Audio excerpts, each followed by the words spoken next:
Welcome to the Doggy Dojo. I'm your host, Susan Light, a Los Angeles-based dog trainer and behavior consultant on a quest to become worthy of the title Sensei of the Doggy Dojo. Today we're talking about kids and dogs. I am certainly happy for everyone hearing this and thinking there's nothing to talk about because all of your kids and dogs have gotten along really easily. That's great. But it certainly doesn't always go smoothly. Assuming that dogs are going to love children and be great with them is downright dangerous. The best thing you can do is realize that dogs are animals, unpredictable, and hey, if they've gone their entire life and never met a kid, you should be doing some prep work to make sure you and your child are safe. Today, I'm talking to an expert who's devoted her practice to helping parents navigate this situation. She's a certified dog trainer and the founder of Dog Meets Baby.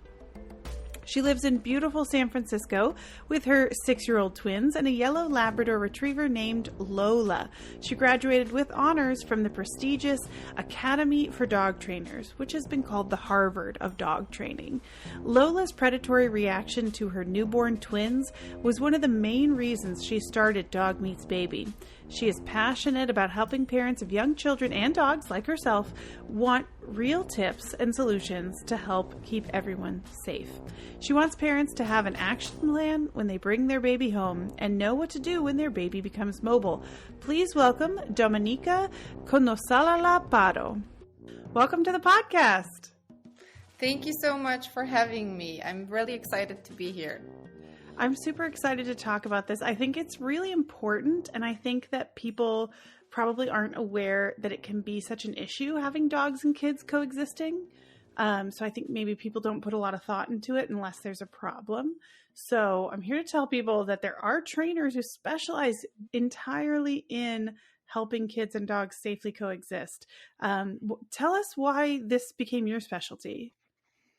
Yes, I'd love that. I've been training dogs for a long time, since 2008. And then I had my kids 7 years ago. I have twins. And when I brought my kids home from the hospital, my dog, a yellow lab, she was 5, very well trained, very well prepared. She had a very scary predator reaction that I absolutely did not expect. And everything ended well because I had a plan for the introduction. I was still traumatized. I still have a hard time talking about it sometimes, even now, 7 years later. But what I realized is that I knew what to do, and many parents probably wouldn't know what to do in this situation, and they would panic or try to rehome the dog or be really traumatized but wouldn't know what to do. So that's how it started. Wow. So that's crazy. And I love that you mentioned that she's a lab because I know I grew up with a lot of black labs and they have a great reputation for just loving kids and being super tolerant. Labs, golden retrievers, you know, these ideas that these are quote unquote family dogs. So does breed have an effect on a dog's reaction to kids or not as much as we think? Not as much as we think. There are, of course, certain things that you can expect. Like, it's very anecdotal. I definitely don't want people to think much about it, but I sometimes tell people about the breeds that I often work with. When people reach out to me when they have a newborn and they have a Husky and Malamute, then it's almost always about a predatory reaction. So yes, the breed is not something that you should ignore, but it's not that the breed determines the reaction. Yeah, that makes sense. Absolutely. So what are some of the issues people should be aware of if they have kids and dogs that are going to coexist in the same place? I think the first myth is that people assume what you mentioned, that dogs love children. All dogs love children, which is so wrong. It's not true. And I'm always surprised when I hear that.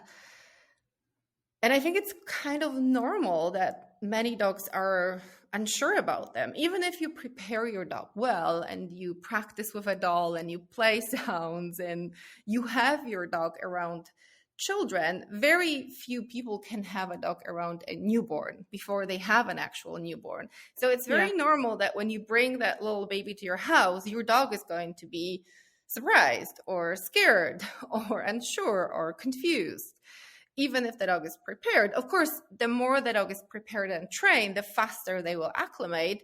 But I think it would be almost strange if the dog would be right away, every single dog, like, I love that kid. While they hate other people, right? Like, people cannot have strangers over, or they cannot have visitors over, but somehow a dog should always accept their child. So it's not like that. And it is a normal reaction for dogs to be unsure at first. Then the other one that I often see or hear about is that dogs will get used to hitting or pulling. It's something that they should tolerate. Yes. And accept over time, which is so wrong, because over time, many dogs, if you let the child hit your dog, or, which is normal, kids will do it, little kids will do it. But if you will allow that, then what can happen is that the dog is going to be more and more scared of that child, and probably will go from being tolerant to not being so tolerant, and being louder about it, growling, snapping, or biting.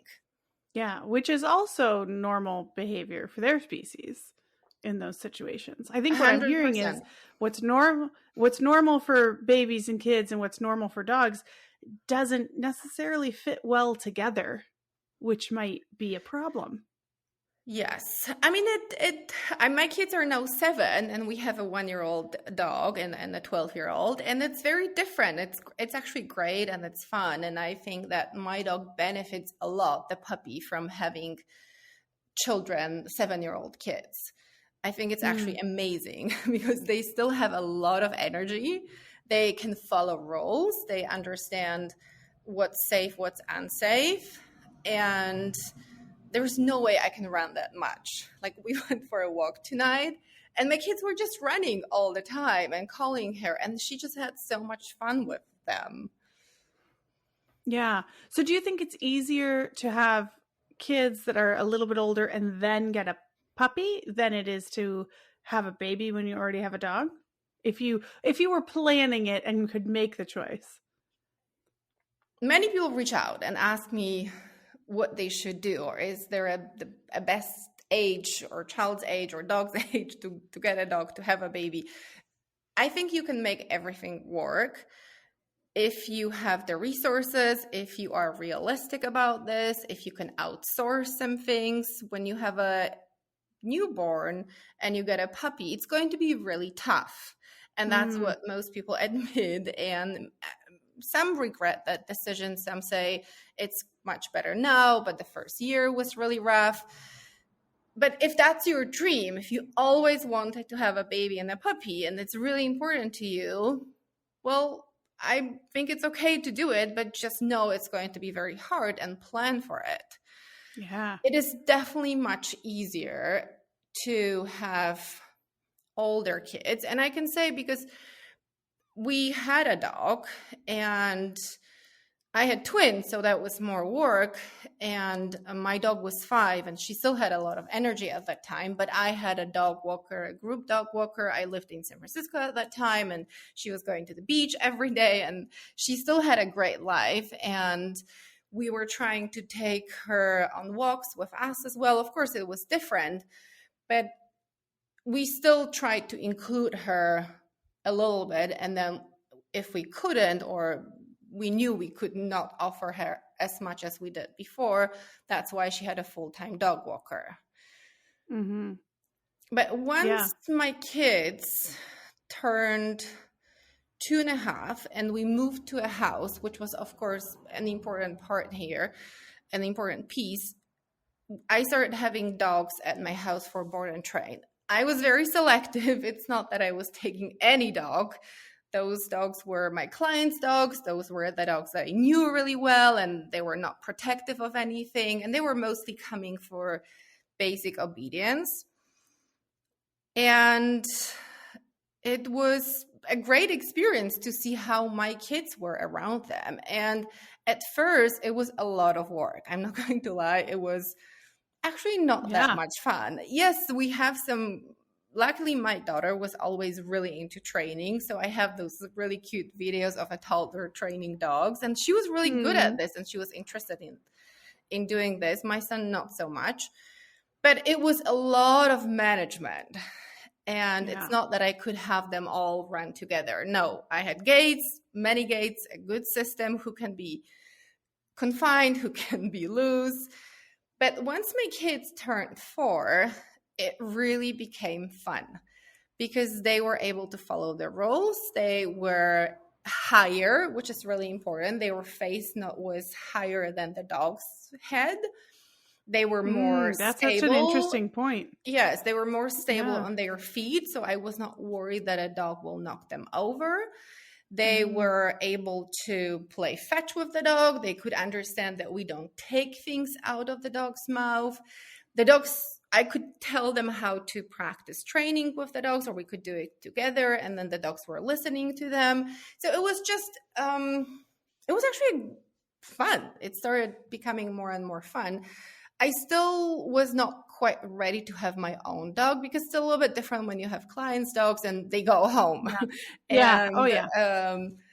And as I said, I was choosing dogs that were a good match. But I could see it was also a great experience for me because I could see that my daughter was really, really into it. And I could tell that she, just to give you an example, she was coming home and let's say it was 7:00. And she was still grabbing a ball to play fetch with a dog, even if she was tired. I don't know, maybe she wasn't tired, but it was like just her, it was what she wanted to do. She was going outside in the backyard and throwing the ball for 30 minutes. And I had to call her like, okay, I think the dog is tired. It's time to move on. Take a bath. So it was just like, I could see that she was really the kind of person that if I get a puppy, she will be really into it. And yes, I was right.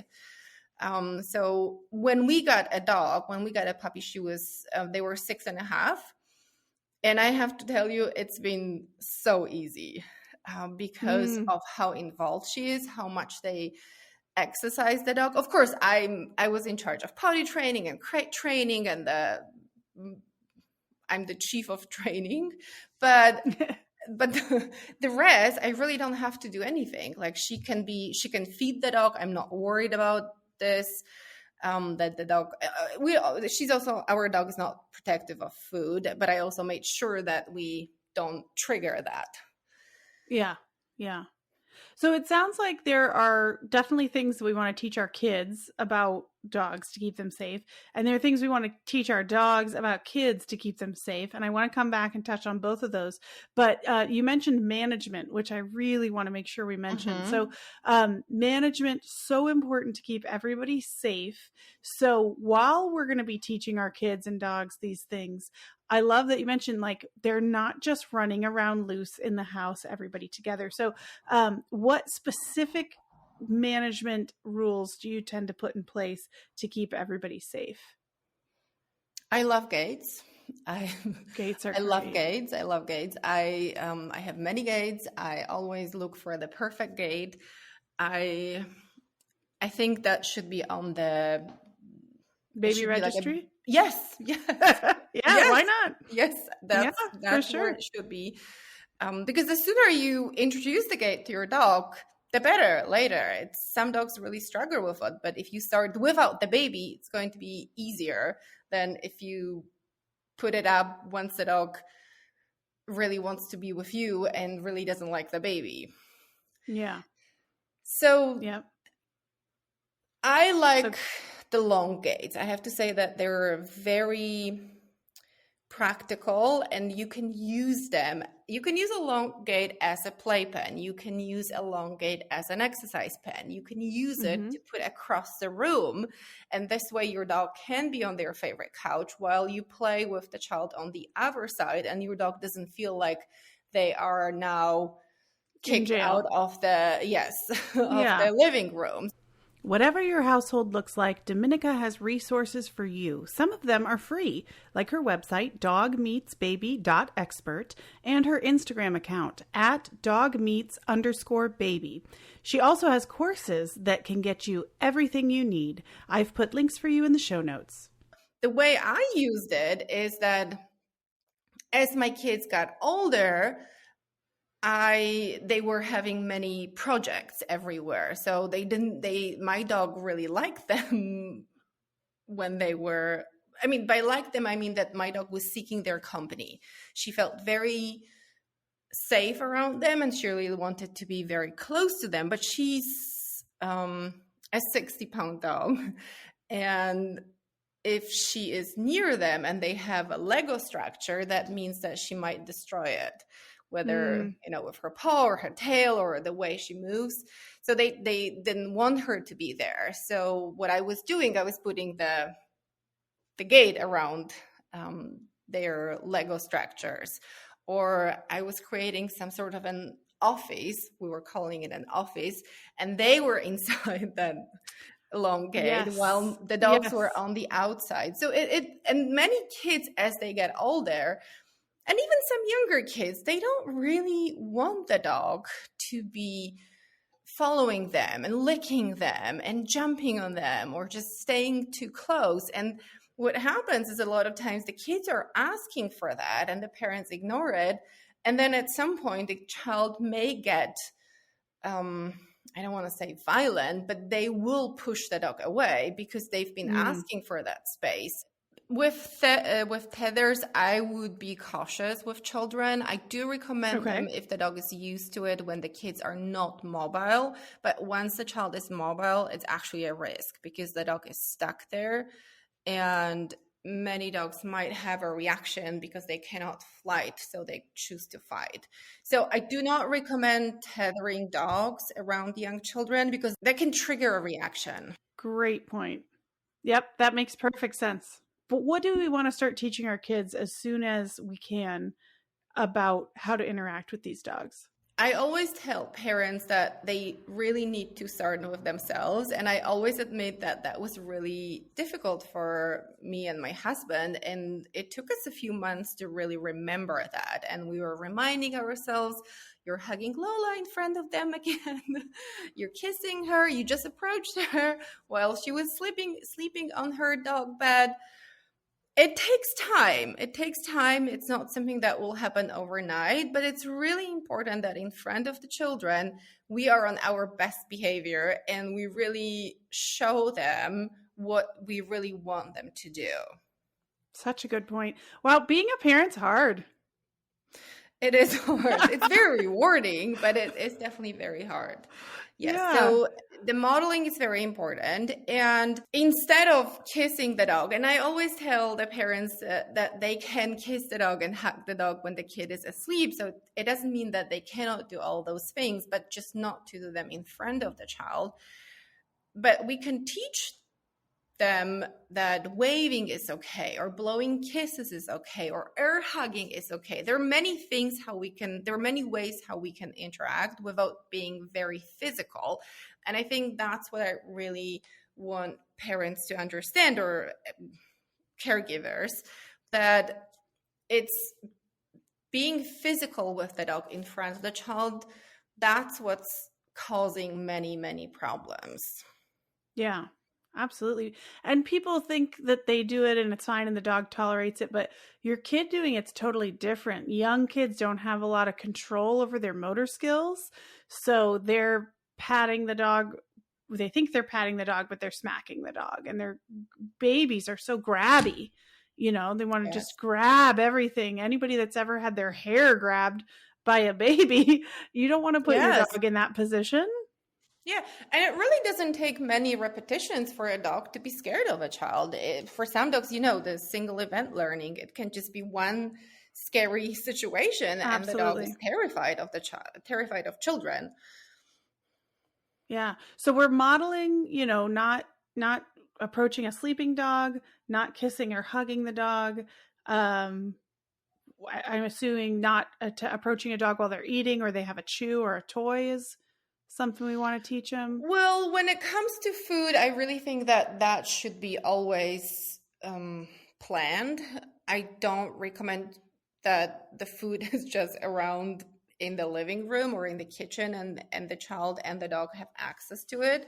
Kibble is a choking hazard, and it's just not really safe to have it around. I know that some people might think their dog is fine, but they might not be okay with the child being near their dish.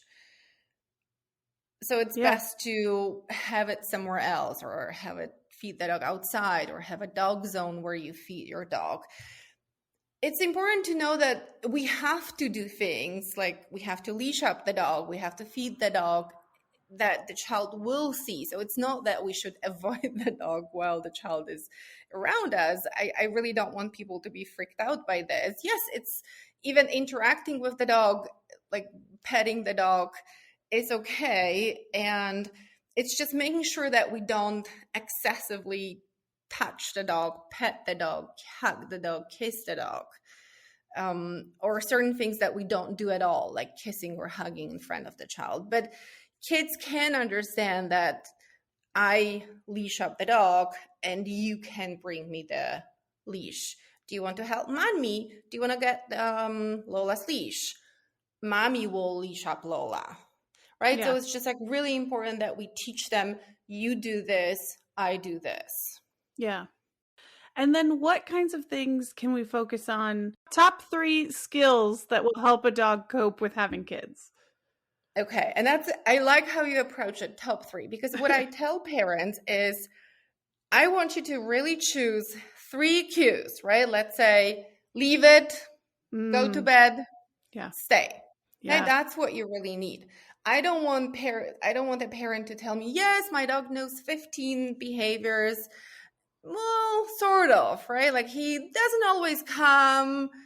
Well, he can wait 5 seconds. He will leave it inside the house, but not outside. Like that's not what I want their parents to have. I really want them to choose 3 cues, train them really well, and they will be okay. And the most common ones are, for some people, it can be something different, but I think really that go to bed or go to crate or go to couch. That's a very good one for the dog to have. The stay or the wait is a really useful one. And with kids, leave it is definitely a good one to have to train. Because when you said, kibble could choke the kids' toys can choke the dog. We have a double choking hazard. Well, they could, or I would say it's the pacifiers, really. It's not so much the toys. It's really the pacifiers that, I have a list and I talk to many veterinarians, and the things that are